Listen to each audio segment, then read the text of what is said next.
What makes someone a democratic leader or a tyrant? Does a leader need to possess certain characteristics that many people find compelling in order to be considered democratic?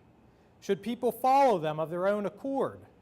Does a leader need to be elected in order to be considered democratic? We can examine past leaders to answer these questions. Scholars such as Seymour Martin Lipset have done this with George Washington to isolate the qualities of democratic leadership. Bruce Chadwick has looked at Washington's decisions to define the very nature of American democracy. Lipset studied individual greatness and argued that George Washington ushered in American democracy. In Lipset's words, Washington was, quote, the man who helped the United States to formulate an identity and to institutionalize a competitive electoral democracy, end quote. Trust is essential to Lipset's formulation. Washington inspired incredible trust and, quote, facilitated, as no one else alive at the time probably could have, the formation of the culture and institutions needed for a stable, legitimate, and effective democratic system. Bruce Chadwick argues Washington gave up all of his power after the Revolution. By severing his ties with the Army and Congress, Chadwick writes, Washington reminded the world that the Revolution was fought to establish a democratic republic. Democracy was associated with mob rule and popular sovereignty in the 1700s. Founding fathers wanted to give more power to the people. They wanted the new Constitution to be ratified by voters, yet they did not trust everyone to vote. Today, I'm arguing that Washington lost as much trust as he gained during the Revolution, and he gathered as much power into himself during the war as he relinquished afterwards. He did not give in to mob rule, nor did he give much power to the people. Take the very first year of the Revolutionary War, 1775, for example. Congress named Washington Commander-in-Chief of the American Armed Forces. He traveled north to take control of the siege of the British forces in Boston. Washington immediately had some important decisions to make.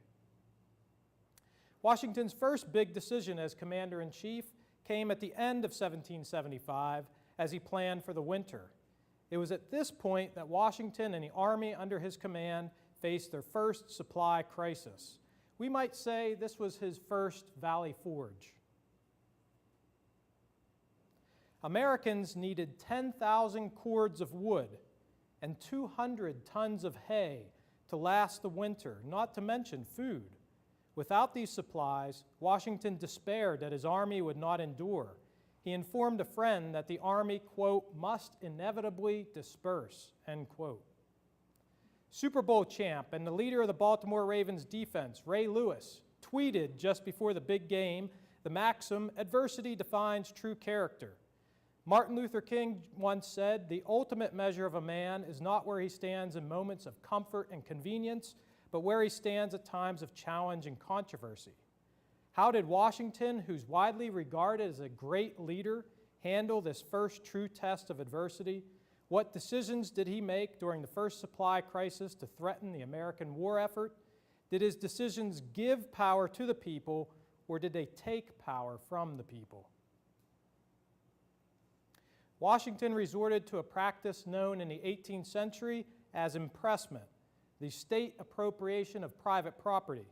Today we call this requisitioning or eminent domain. The American freedom fighter essentially authorized the men under his command to take people's stuff. On November 2nd, 1775, Washington authorized his quartermaster general, Thomas Mifflin, quote unquote, to impress goods from fellow Americans for the war effort. Mifflin then issued press warrants to Army officers to enable them to carry out this command. You and I might view this as undemocratic. What did Americans think of it at the time? Americans linked liberty and property before and after the Revolution. They believed that any government that forcibly appropriated private property had become corrupt. They specifically associated impressment with tyranny. Owners of ships, wagons, horses, buildings, guns, gunpowder, medicine, and other assets were angry about people taking their stuff. Regardless of who did it or why, it stimulated resistance to the pressing power at hand. British impressment of American ships pushed merchants and ship owners toward resistance around the American Revolution and the War of 1812. Political allegiance hinged on the liberty and property question. It turned property owners into freedom fighters. American impressment of private property helped make the Revolution a civil war, with neighbor fighting against neighbor. John Adams estimated that 1/3 of Americans were patriot, 1/3 were neutral, and 1/3 became loyalists. Impressment helped folks define their political identities. Washington himself hated impressment. He viewed it as quote-unquote evil. So why did he resort to a practice that he hated and most Americans abhorred? He explained that the necessity of war forced his hand. British Prime Minister William Pitt famously asked, "Necessity is the plea for every infringement of human freedom. It is the argument of tyrants. It is the creed of slaves." Americans who lost trust in Washington and became loyalists agreed. Thank you for your time.